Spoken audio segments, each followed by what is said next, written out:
the segregation itself was really the cause of the feeling of inferiority in black children and in black people, as we thought.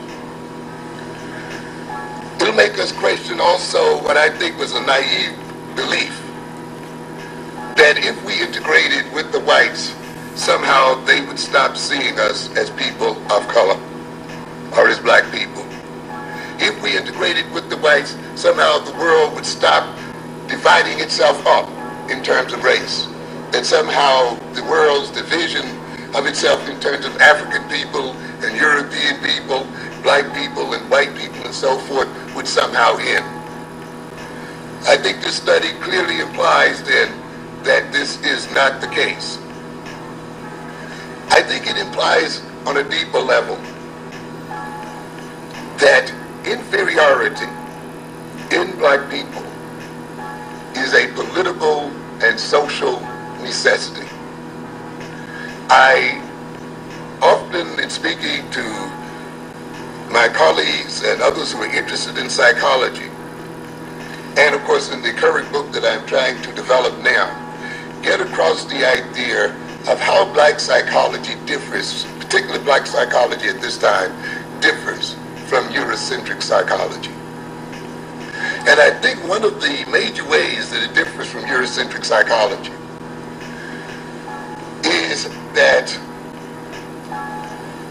when we talk about abnormality in the black personality, when we talk about feelings of inferiority in black people, feelings of self-hatred and self-alienation, feelings of incompetence, feelings of powerlessness and so forth that we hear a lot about, we must recognize that these feelings are a political and economic necessity.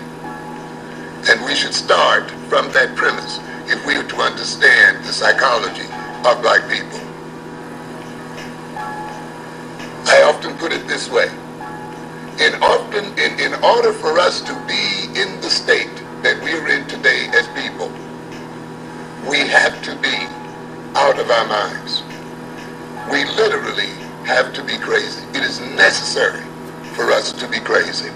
It is necessary for us to be backwards. It is necessary for us to be maladjusted. It is necessary for us to be disunited.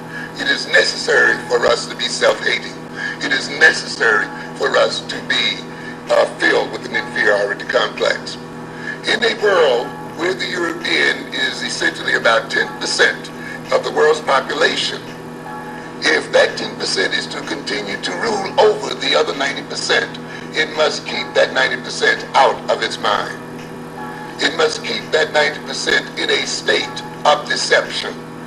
It must keep that 90% filled with a feeling of powerlessness and incompetence.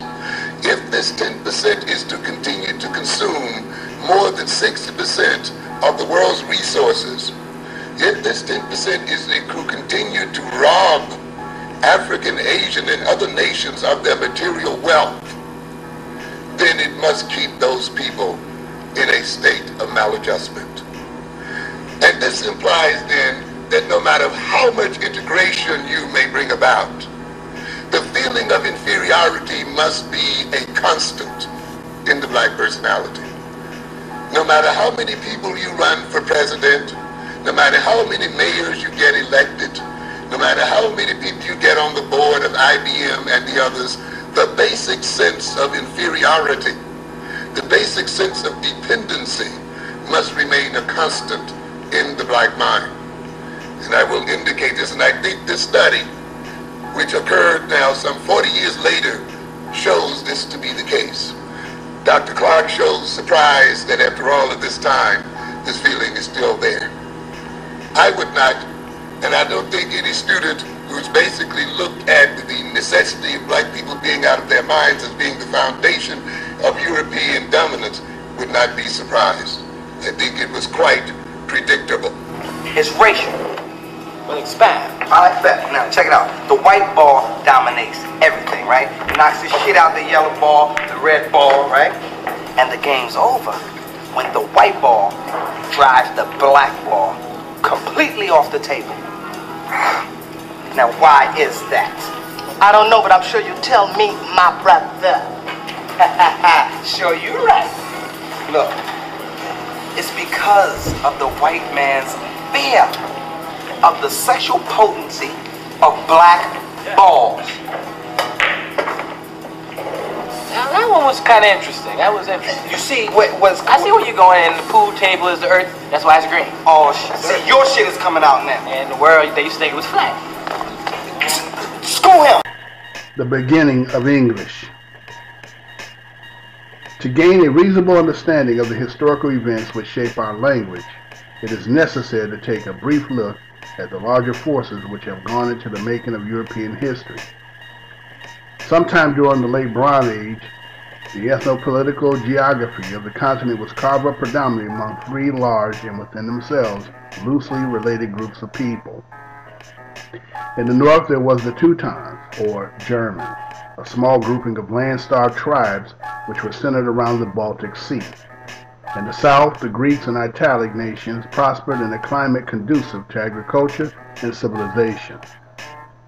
While in the larger section of the continent, the vast heartland of Europe, Celtic tribes exerted a spreading influence which at its zenith extended from Ireland to Spain and from northwestern Europe all the way to the tenuous planting on the shores of Asia Minor.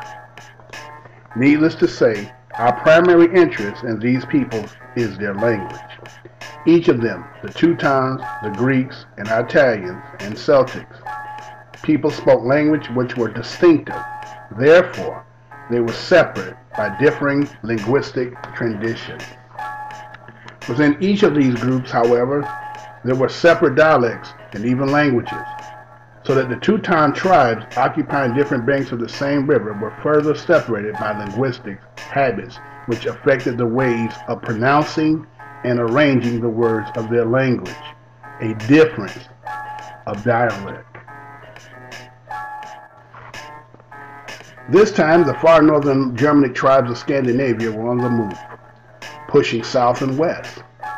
During the respite from external threat, the English had built up a monastic establishment located on the coast and on the coastal outlets because they could be most easily protected from secular intrusions and land-based brigades.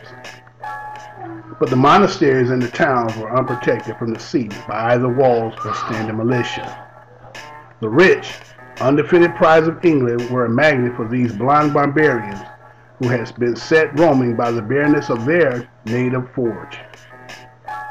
The Norse hordes began first to pick at England with small, sporadic sallying raids, which year after year grew in intensity and ferocity. Within 3 years, in 3 riches, the most prestigious seats of monastic learning in England were sacked by the sea raiders.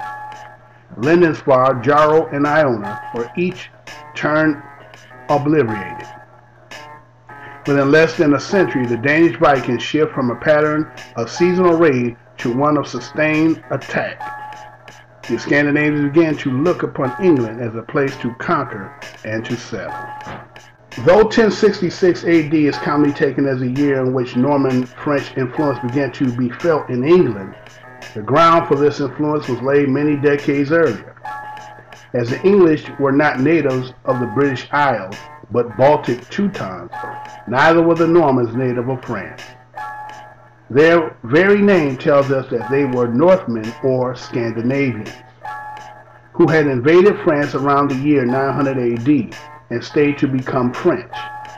Like the English, who accepted the religion of Southern Europe, Christianity, the Northmen converted after they settled in their new home. But unlike their neighbors across the English Channel, the Normans did not retain their Teutonic language, but readily adopted the Romance, vulgar Latin of France. And one other point of similarity between the Normans and the English is that once they both settled in their new homes, they resisted further incursions, but... Hey, how's y'all doing? This is Mr. Blows Your Mind coming with another thought-provoking topic. Today's topic, probably say, Mr. Blows Your Mind, why are you always on these topics, man? You know, I think that we as a people are beyond this point. And I'm going to tell you honestly, I don't believe we're past this point. How can you be past something based on the simple fact that you continue to use it, and myself, but as from this point forward, after I teach this lesson, I will not be using it. But based on the clips that have been played previous, in the beginning you have Dr. Amos Wilson, who was given his dissertation about the inferiority complex that people of African descent have. Now, I'm not saying the majority or the entirety. I just mean that there is a complex, and majority of the African descent people of America who, through lack of education, lack of knowledge, still persist to use things that have been given to us by somebody else with the intention as they would give you something, you understand, beneficial. And so when you have to look at it from this perspective, we have to go back. We have to look at everything under the microscope. We have to do everything in our power to unravel the mysteries. There is a mystery. And on this lesson here, I'm going to try to show you. Now, I know there's some people, and there's some videos I came across where they say that I want to be taught, right? I want to understand things that I don't know. And so some people have the perspective to think that sometimes when people are speaking, they're speaking down or speaking as to be more knowledgeable than the average. Well, let me give you a little something to that. See, people who are out here trying to give back in the only way that they can, based on their knowledge and understanding and their love for their people and the condition that they see us in, and they know the lack of knowledge and education that we have not been privy to, those who collectively are taking time out to sit down and to dispense information that they have, to be appreciative regardless to whatever level of understanding you may be at. Now, somebody may say something that you already know versus some things that there's a lot of us who don't know. Now, when we have to look at it from a scale, we have to look at it from the nose to the not knows, right?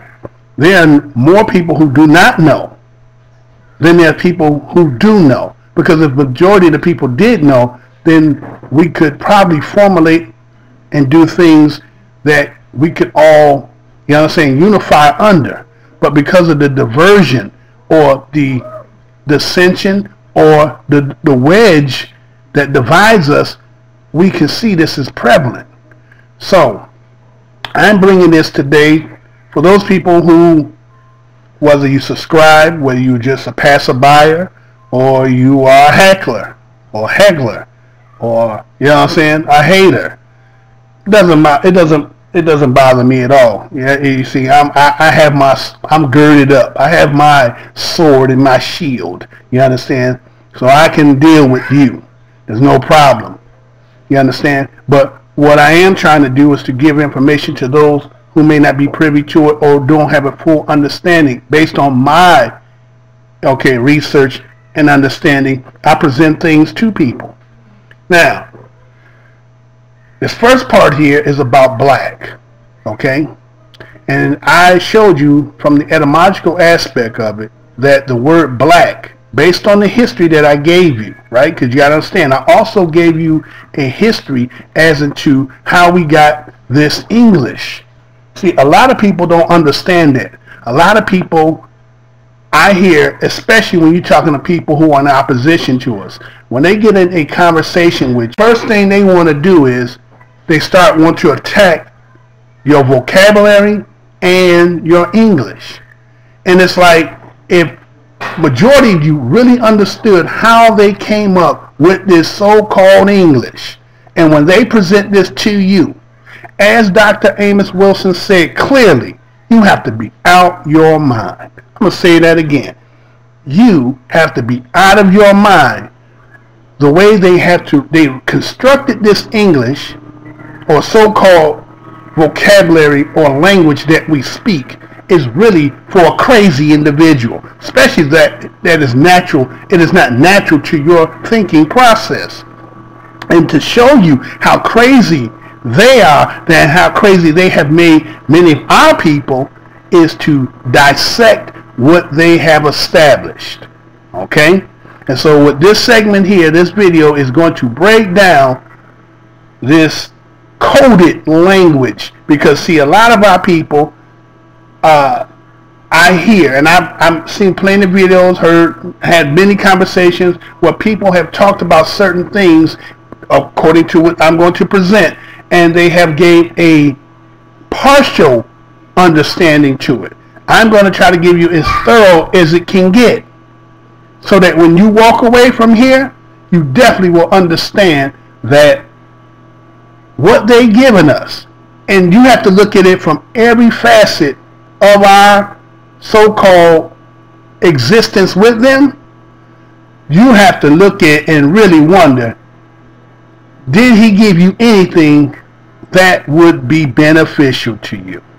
So let's start with this word, black. Now, accordingly, as I just showed you, right? In the etymological dictionary, right, that I have, and I don't give plugs, right? So I'm pretty sure you can go to most etymological dictionaries, and if not, I did show you, so you can say I didn't make it up. Again, you got to remember, we didn't make this stuff up. It already existed. It's just that it has been hidden and not. You got to remember, at one particular time, they did not want us to read. And there's a reason for them not wanting you to read, is because the things that we would start to unravel, to decode, to take the mysticism off of it and bring it back to its origin, and then now we would understand that we are not to use this anymore. When you see that word black, when it said Anglo-Saxon, B-L-A-E-C, meaning A-S means Anglo-Saxon. Now the Anglo-Saxons are the one who created this so-called English language, right? This is where it is originating from, but they are not originating anything. They have actually gleaned and stolen and recreated from other languages. Also, they were not people. They were people, but they were barbarians in the aspect of a barbarian, meaning he was not very articulate. You know, his thought patterns is not really civilized. He is really barbaric in his whole essence. You understand what I'm saying? And so when you have a person like that who end up running a country, controlling, then he's going to establish his mentality on those that he has now colonized. And so the history aspect that I was talking about was showing you that when you talk about the word French and Latin, right, and English, right, Greek, well, Greek is really our language. It is Latin derives off of it, and I could prove for anybody who think that the Greeks weren't our people. So all these people, as I said in this video, showed you that they derived from one location. There was only thing that makes these people any distinction is their tradition of how their dialect is. I'm going to say that again. These people, French, Latin, German, Anglo-Saxon, which is the same thing, right? Scandinavian, so forth, Norse, right? The only difference between them, because they all derive from the same place, is the dialect of their tradition of how they spoke. So these, if you hear a lot of my videos, I always talk about, if you read some of the comments, when I'm talking with some of them, I'm telling you, I don't know how you try to separate yourself when you're all the same damn people. You might be fooling them, but you ain't fooling me. And so you have this Anglo-Saxon word, black. It started off saying black. Now, you got to remember that black, in just presenting the word to an individual, automatically, psychologically, your mind goes into what you are been trained, again, been trained to understand what black is. You understand? This is what this matrix is. Somebody has created something and you don't know all the ins and outs in the game to it. So they have your interpretation of black means what you have been taught since coming into, whether it be preschool, kindergarten, and so forth, right? This is the training ground. But they don't get into, you get the spelling test, you're able to spell the word, you even define the word, but this on the interpretation of a modern what they translated it to mean. But if you take it to the root, see, that's the thing, that's the problem with our people. We never want to take it back to its origin to understand the cause. You cannot cure anything without going to the root of the cause. I'm going to say that again. You cannot cure anything if you don't take it back to the root. As ugly as it may be going that way. But if you want to get some true understanding and to really, take the fog off this maze so that you have a better chance of maneuvering through it, then you're going to have to take it to its roots. Now, so according to the etymological dictionary, it said it was already confused. Okay? The people who created this language, when they used this word, and these are the same words that we are derived of what you call English, use the term black. And it shows in the etymological dictionary BLAK with the long across the A. So that's black, which meant white or bright. Okay? So understand what I'm saying here. Did somebody who had been labeled try to take the label off themselves and attach it to you and then teach you it, brainwash you with it to give it root in you, and now you taking on the persona? You understand what I'm saying? He has given you something now that used to be him. That's why when we talk about certain words, when you say things to them, that's why they look at you in a way, because they know you really don't know what you are saying.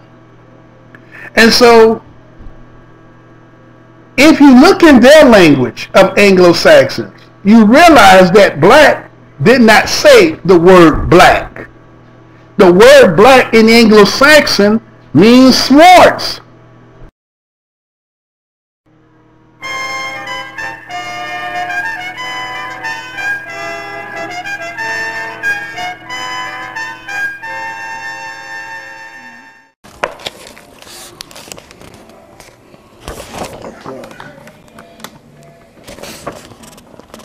Alright, it says black, Anglo-Saxon, BLAK, black, ink, already confused in Anglo-Saxon with black, BLAC. White, bright, see bleach, bleak. The two words are probably related, the common meaning being lack of color, usually Teutonic, for black is swart. Okay, so now I'm going to the same translator for German. You see the word says black, BLAEK, means swords, should be swartz, dunkel, finster, duster. Okay, go down to part 2, Schwarzen, like Schwarzenegger, Blackamoor, nigger. See it? Okay. Okay, so go to the definition for bleach. Anglo-Saxon, that's what the AS is for, right? It says blacken, BLAECAN, blacken, from black, BLAC, which means pale. See it? C, bleak. All right. German is blecken. Okay. And I'm going to show you the German word. Okay. Bleach to blacken. We have the confusion indicated of black. There's a reason why I'm showing you this. So we can go down. 1, 2 says bleak. Well, it says number 1 in this. It says adjective. Formally and still in dial. Pale. Parallel from on. Okay. ME, which is Middle English. Bleach, which is pale. Anglo-Saxon is black, black. Okay. Dutch, bleak, colorless. German, bleak, pale.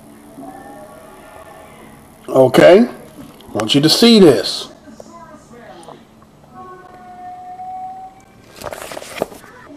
Alright, so go to my German translator. Right? See the word right there? Black, black, pale, turn pale, paleness, bleaching, bleaching ground, bleach, blanch, right? You see it right there, close up.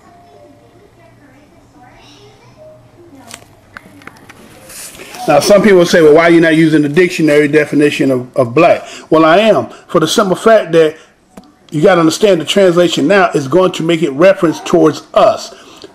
So this will be the English version that we're using. This is what we've been taught. But you got to understand, when I read this here, black, B-L-A-K, adjective, Middle English, black, French, Old English, black, B-L-A-C, going back to the etymological, remember B-L-A-C-E?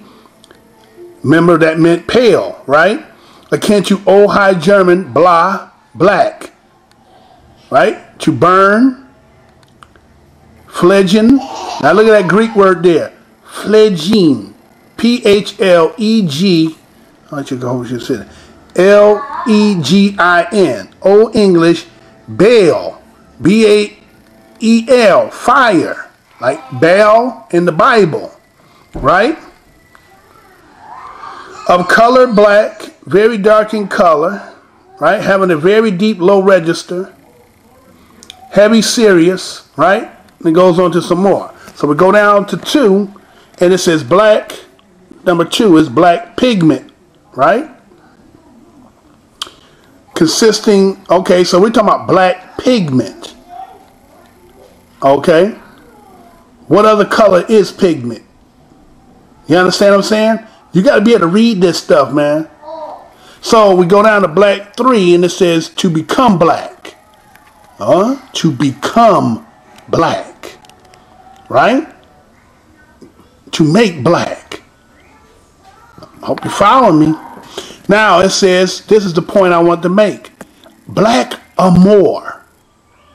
A dark-skinned person, Negro. If the word more, according to what they told you, more means black, then why would you say black or black? Because that's not what more means. And black don't mean what it means either. Check.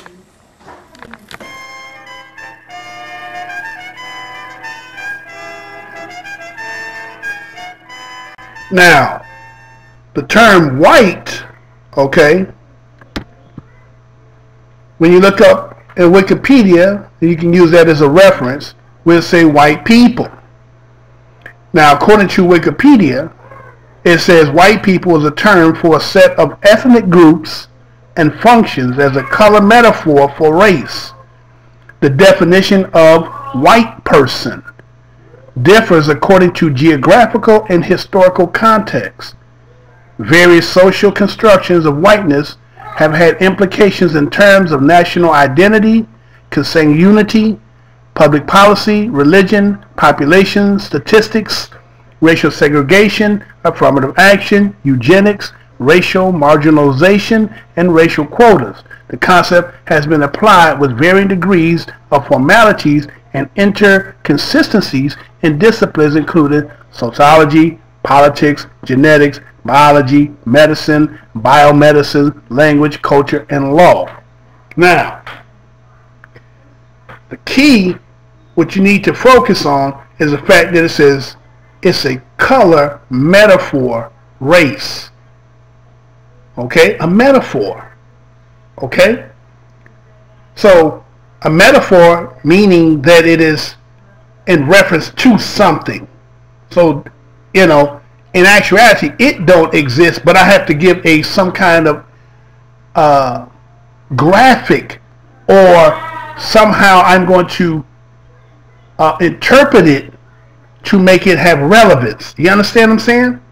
So a white person really doesn't exist. The white person doesn't exist.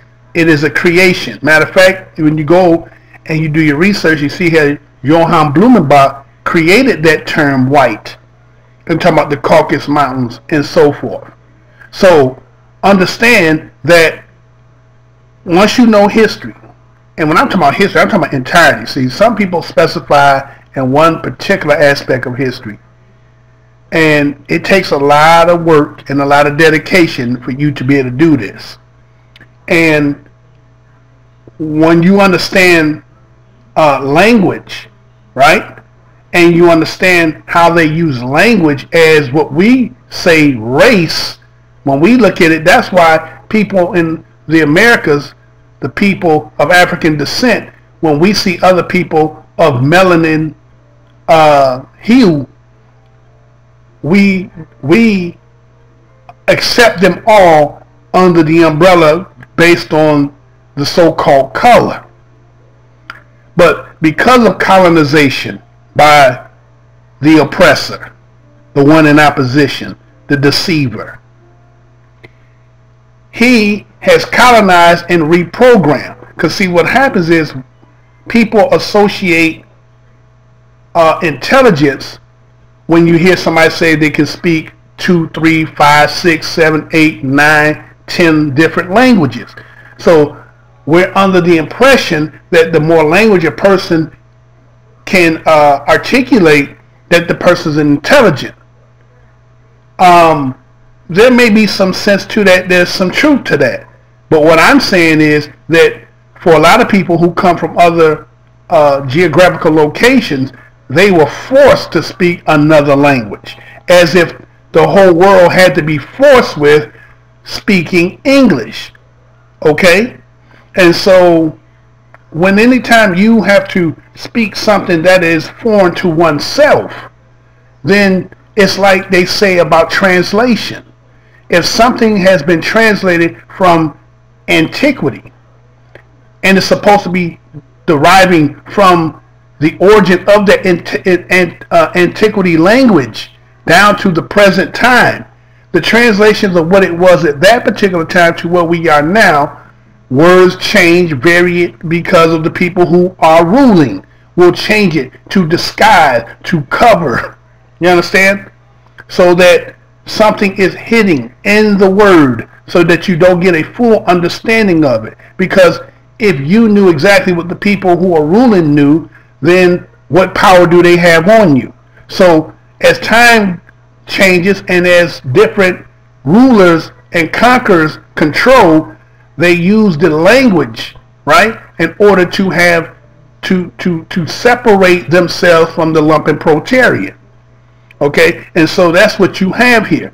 White people did not classify themselves white, but in actuality they did when Johann Blumenbach came up with this term, which he was a German. And so what I'm saying, when you looked at the Anglo-Saxon version, when it told you that black actually means white, okay, who would label the white person black? Understand me when I say this. It's just like saying, we're going to get to that part, when we get to this Niger. When you talk about in the Bible, those people who read the Bible and they talking about, oh, the word Niger, and they use the word black. And so when they say black in the Bible, that means that there was a person of black. I am black. and comely. They say in Solomon's, right? I am black and comely. But if you understand what they're saying here, black may not be in the essence of what you've been programmed to think black is. Look at who's creating that language and where it derived from and who is really speaking towards. You understand what I'm saying? And then to say that somebody was black, when you got to understand in language, this person or these people derive their ancestral through the language, tying it to a particular type of people so that it gives them some credibility to personify themselves as these people. I'm going to say that again. They take through language as the tracing lineage to who they claim they are in language to give them the credibility to say that they are those people. And so when they tell you that they are, when you look up European, it is from the Indo-European language, deriving from the Indo-Aryans and so forth, right? As you know about the Aryan race, which I'm going to show you primarily when you heard people who talk about how the way we use a particular word, which I won't get there till we get there. But I'm going to also show you why that word was used to my interpretation and to show you that this language that we have been programmed with, and remember it came from vulgar Latin when you got to do your research. I don't do it all for you. I just give it to you. And understand that the people who spoke it and how the incorrectness to speak, and this is how you end up getting it, but in actuality it didn't mean you. But they labeled you so that it could take the stigmatization off themselves and apply it to you. And then you go generationally continue to say it. And then you'll have somebody like I'm going to play for you who will say some things and just listen to what he's saying. And it's like, to say this, obviously, see, when we say that people are educated, you may be educated in a particular aspect of things, but that don't mean you know everything. And the things that you're supposed to advocate for, why aren't you telling the people the truth? You understand what I'm saying? So I'm going to break this down even more for you. Now look at the definitions of white.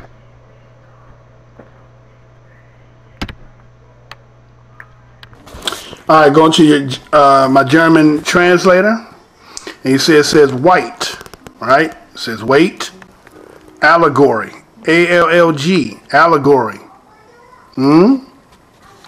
White is an allegory. So the word is, see right here, W-E-I, kind of a F-B, right? Okay. Rain, French, astandig, waf, right? Bronze,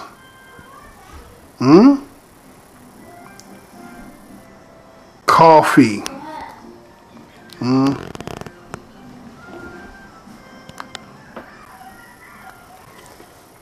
whiteness, see it? Blasen, Blas. So let's look up Blas. Okay, go to Anstag, right? Anstandig, right? Allegory.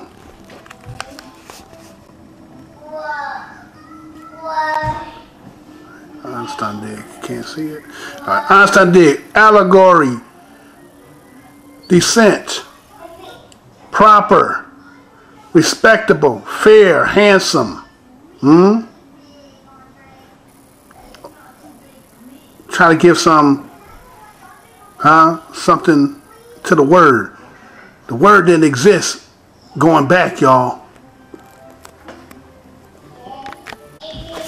Okay? Blase, blessa, paleness, pallidness, pallor, slothenness. paleness.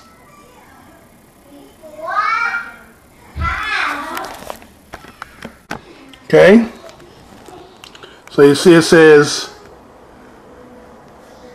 W-I, I'm not sure what that is, that a B-F-B. It looks like an F-B, right? It says white. Washing, whitewash, right? Referencing in Washington, the White House. Synonym, Schwartz. Meaning the opposite of the White House, Schwartz would be black house. So black should have been Schwartz, not black. Now if you look at the other parts to that word, I would say it's web, right? Webbing means whiten. Webbing. White woman. White woman. White man.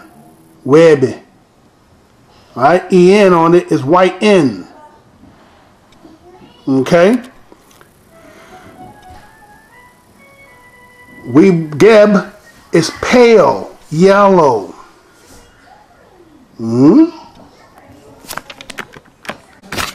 So we're going to look up white etymological wise. What does it say? Anglo-Saxon, HWIT, right? Common Teuton. Dutch is WIT. Okay, WIT. German is Weiss.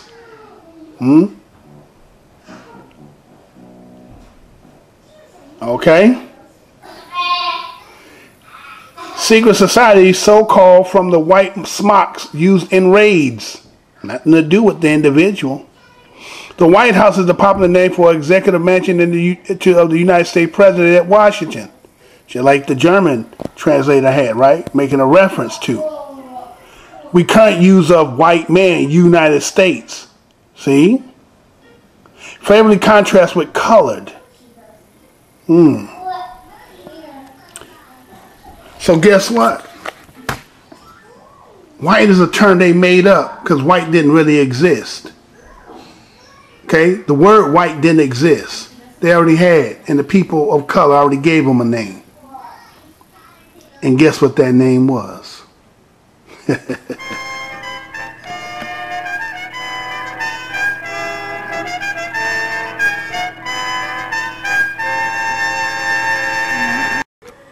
You for your least favorite word? My least favorite word, hands down, is the N-word, which I learned to loathe growing up in Detroit's inner city, where it occasionally raised its head like a cobra. I understand what makes it unacceptable for whites, but I confess that I still don't fully understand what makes it acceptable for blacks. Now, I got this job.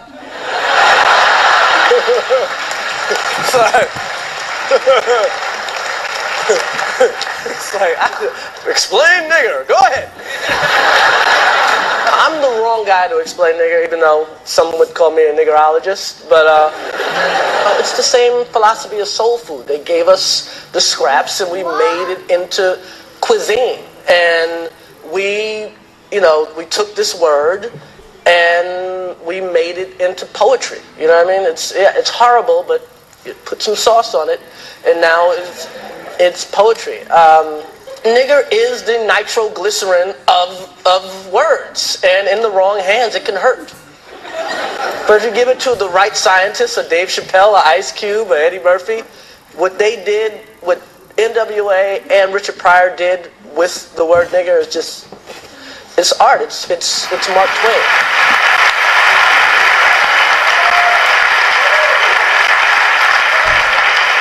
The red man is in the culture. I talk about it. Some of my friends is in hip hop. I talk about it everywhere I go. And all hip hop ain't bad, but some of this stuff has to be challenged. I remember we came out 3 years ago and said we have to bury the N-word. In Texas, an unusual funeral, not for a person, but for a racial slur. Yes, a Houston area group buried the N-word, and as CNN's Rick Sanchez reports, media buzz may have triggered what's becoming a movement.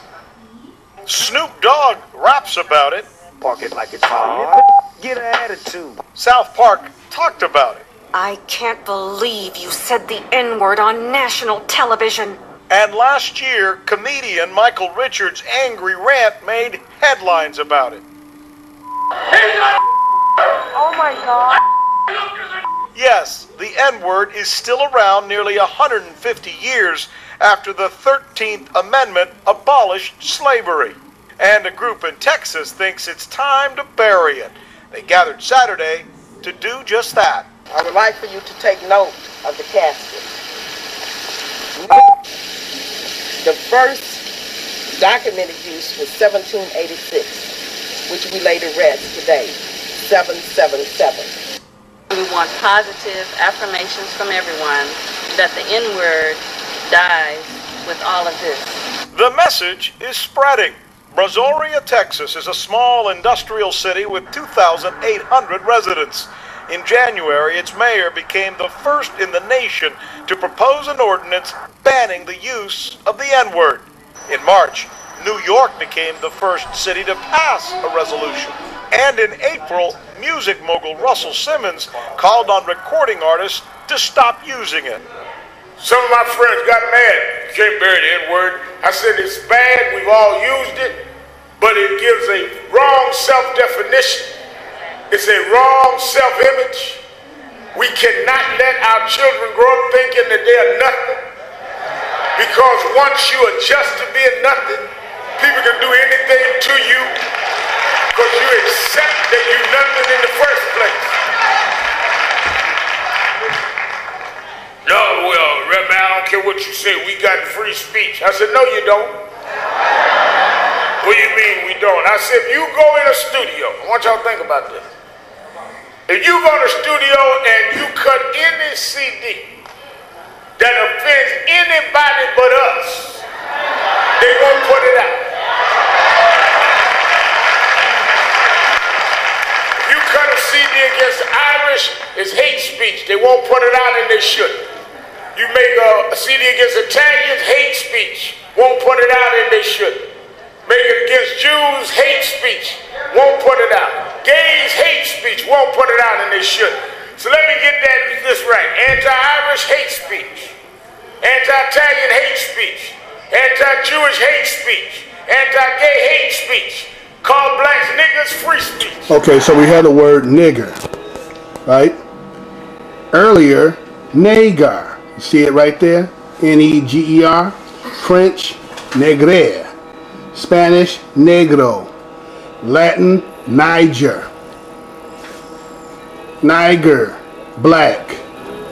Okay. All right. It says nigger, right? Alter of earlier nigger. See that? And the brackets. Alter of earlier nigger, French, or Middle France, negra. French, Spanish, or Portuguese. Negro. French, Negro, black. French, Latin, Niger or Niger. Negro. Usually taken to be offensive. A member of any dark-skinned race. Usually taken to be offensive. Niger. From Latin meaning dark, black. The Latin surname given to Simeon, one of the prophets and teachers of the congregation of Antioch, Syria. Acts 13:1. Now we're going to the German and we're going to look up the word nigger. You see it? Okay? Make sure you see it. Nigger. They got an F there saying French. N-I-G-E. Right? Nigger. And you see the word nigger. N-E-G-E-R. That's how you pronounce it in German. Nigger. Right? Now we're going to go to nigger in German. Okay, so we have now, let me get it for you, nigger, right? Nigger, negro, Negroes. Huh?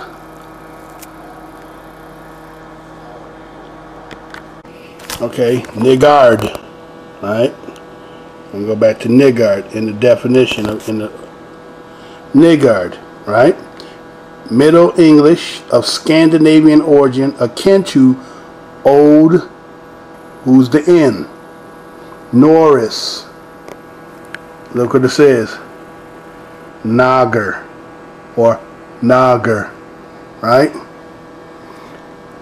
Niggardly, akin to Latin sinus, which is ashes, more incinerate, okay?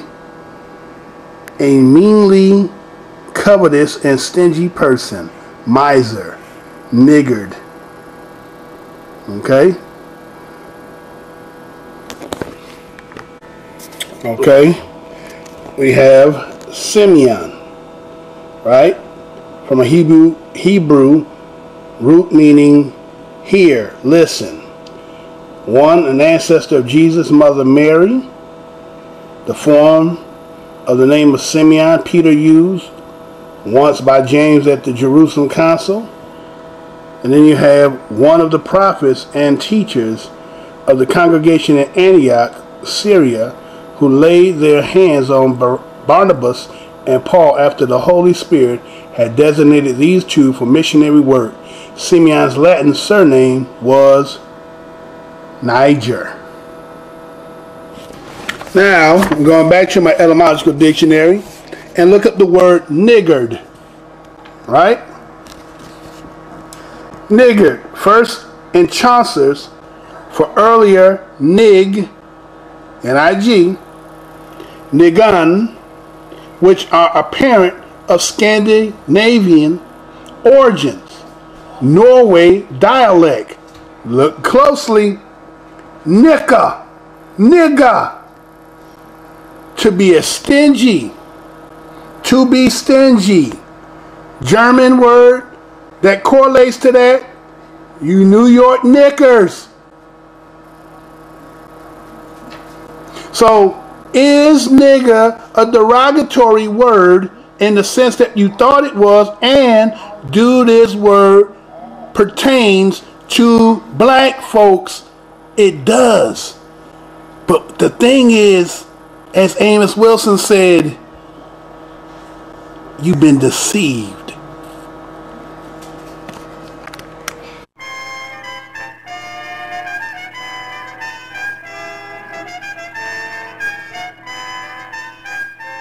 Okay, we got the dictionary of more, and it says, I hope you can see that, it says Morus, coming from Middle French, France,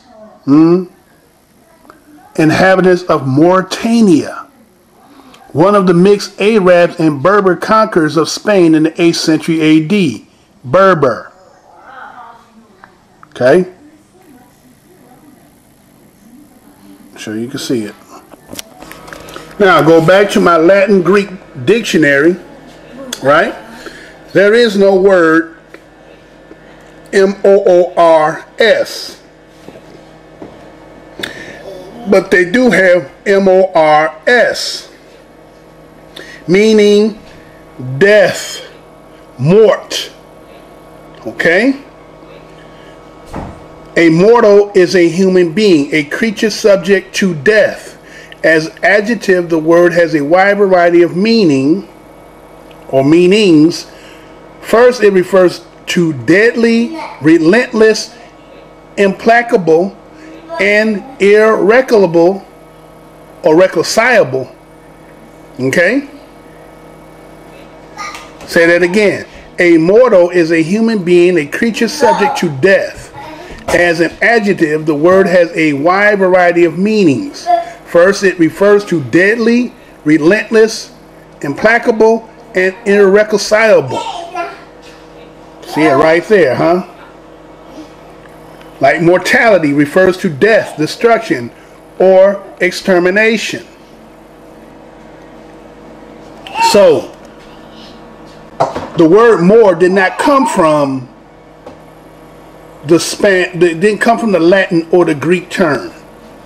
We have to take it back to its origin. So I'm going to show you by going back to the German terminology. Okay, so I'll go back into my German translator. Okay. Pull up there close. You see the word more. Number one. More. You know you heard more say more. They call us more. But look at the part next to it. More. M-O-H-R. See? Can you see that? Let me make sure you can see that. M-O-H-R. Well, I'll go down some because you can't see that. Let me move this back a little bit. Okay. More. Right there. You see it? M-O-H-R. Okay? Number 2 says Adlan. Right? Or Heinlein. More. Sumpf. Now we're going to look those words up. And we're going to see, does more from their language, when you say more, which you say supposed to have been French, and more, or they say more, M-O-H-R, does it refer to being black? I just showed you in Latin Greek that more, M-O-R, means mort, which is M-O-R-T, which means death.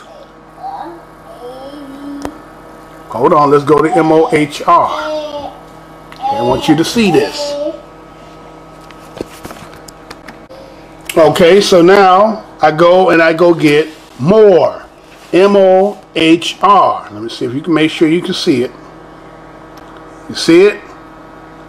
More. M-O-O-R. That's what M-O-H-R in German. That's how you say more in German, with an M-O-H-R. Don't you see the brackets showing the M-O, the double dot R?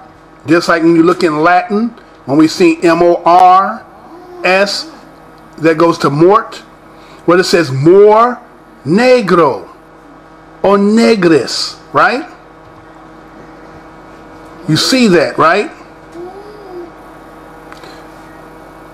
So, what does negro mean? Okay, now we went to Outland. Remember that was a part of more, M-O-H-R, right? That's how you say mer or mer in Germany, right? So now we're going to go to Outland. It says wasteland. More. What is a wasteland? You know what a wasteland is. Dead. Next. Okay. The next part was sumpf. Right? When you go back to mer again, right? We'll say more. Swamp, bog, marsh. Morass. Marshy ground. Dead. Okay, going to the cinnamon finder, and you have the word more. See it? Heath, wasteland, moorland, Scott. Right? Scott in North English says fail. Okay? Now, if I say fail to most people, they have their interpretation of what they think fail means. Let me show you what it means in the dictionary. Okay? We have fail, number 1, Middle English, French, Old English, akin to Old High German. What does fail mean? Let me see, make sure y'all get it.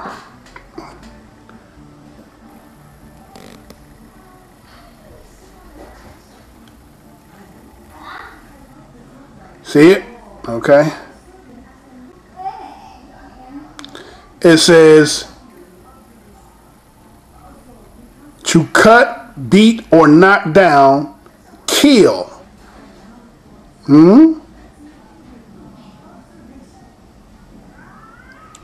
Fierce, cruel, terrible, deadly.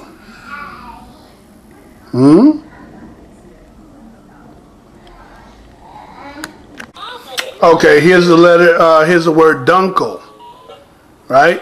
Dark, finster, dim, gloomy, right? The dark, dunkel.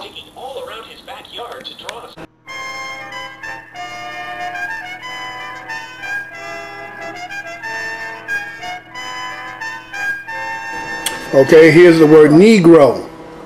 Spanish, Latin, Niger, Nigger, black.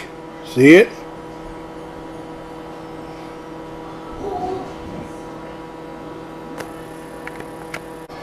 Now, if you go into the German translator, okay, it doesn't have Negro, okay?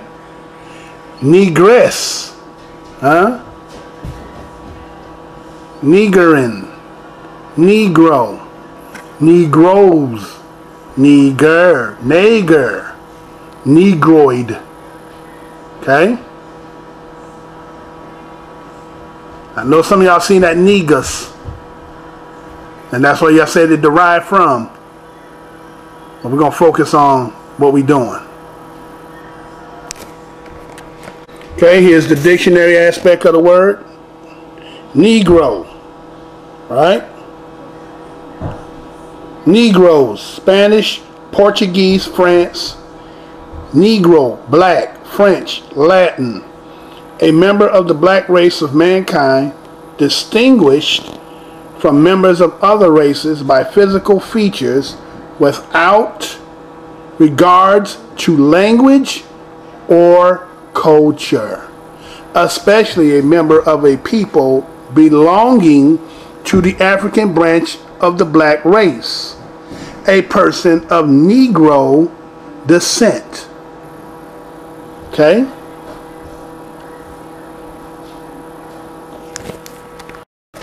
Okay, so I'm going into my Latin dictionary, and you see the word says necros, corpse, necro. Okay? People who have an abnormal fear of death are afflicted with necrophobia or thanophobia.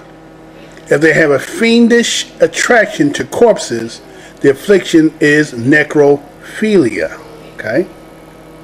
Necromancy is a state in which people believe they are communicating, can communicate, or have communicated with the dead. It is a kind of magic or sorcery practiced by a witch. Okay? The word necropolis literally means city of the dead. Okay, I want you to see this. And necrolatry refers to worship of the dead. Necrobiosis is the death of tissues or cells caused by disease or aging. Necrosis is the death of living tissue in one's body. Okay? Necropsy is an autopsy, and a necrology or necrology is a list of persons who have died in a certain place or time. Okay? Such registers are often kept in churches or monasteries, while newspapers and magazines frequently list the names of those who have expired during the recent period. Now, what we didn't get in this definition, they gave us necro, N-E-C-R-O, but they never told you necros, right? So let's go there. Okay, so I'm going into my word of origins, okay? And let me bring it up here to you. Remember, we was doing necro, right? So we got necromancy and magic are two other words that grew out of early religious superstition. The Magis were Persian priests who believed in worshiping the good and evil gods. Their word magus meaning priests and fire worshippers, went into Greek as magos, signifying wizard or juggler. And from this word, we get negikos, was developed meaning of a wizard or so magical. We inherited this word as magic, and our later day magicians have kept the word pretty close to its earlier meaning. Okay? Now, it says, at present time, we use the word necromancy to identify magic in general, but necromancy began with the Greeks as an ugly religious practice. The term was necromentia, which ultimately comes from necros. I want you to see that. Necros, a dead person.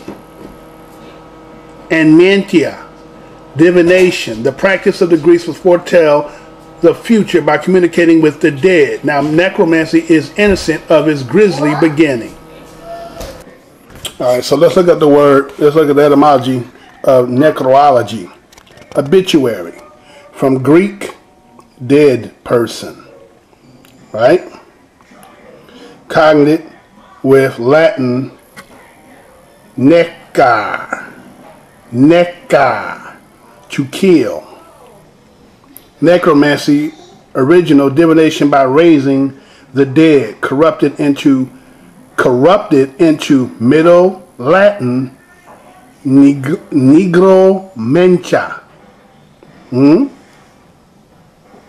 French and English nigromancy, and translated as black art. Necropolis, cemetery. Necrosis, mortification, especially of bones. So you see in etymology that says they distorted this word to make it fit a new meaning. Now I want to show you something that ties in the reason why I'm showing you this. Do you see the word Sudan?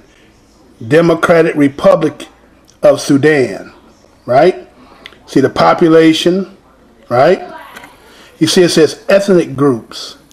North, see it says North, Arabs, Nubians. South, Neolithic or Nilotic, Sudanic, Negro tribes. Okay? Say it again. Sudan, Democratic Republic of the Sudan. What you want to look at, it says ethnic groups. North, Arabs, Nubians.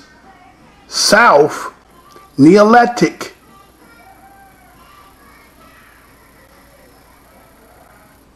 Sudanic, Negro tribes. Okay, we're going to go to Mauritania. Okay. Okay, Islamic Republic of Mauritania. Ethnic groups, Arab Berbers, Negroes, Negroes. So I'm going to go to the word Neolithic, right? Okay. Latin, Neolithicus, French, Greek, right? Neolites, right? Or of or relating to the Niles or the people of the Nile Basin. Okay? Neolithic. Show you a map that shows Semitic in Africa.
fight her. Oh, we're scared of her and not gonna fight her. Oh, we're scared of her and not gonna fight her. Oh, we're scared of her and not gonna fight her. Oh, we're scared of her and not gonna fight her. Oh, we're scared of her and not gonna fight her. Oh, we're scared of her and not gonna fight her. Oh, we're scared of her and not gonna fight her. Oh, we're scared of her and not gonna fight her. Oh, we're scared of her and not gonna fight her. Oh, we're scared of her and not gonna fight her. Oh, we're scared of her and not gonna fight her. Oh, we're scared of her and not gonna fight her. Oh, we're scared of her and not gonna fight her. Oh, big right hand, one punch. That is it. Forget about the count. It is over. Tim Burns. Wow.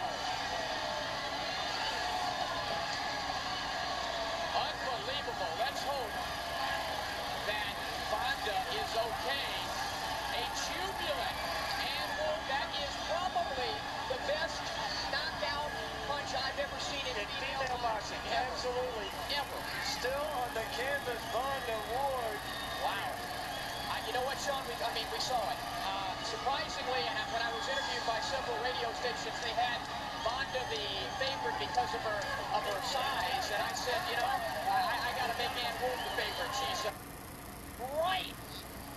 Oh, and she fell in a heap. Fortunately, her leg came back up, and appears to be no damage to the leg. Oh, the audio! Wow. You could hear it. You could see it. Vonda Ward felt it.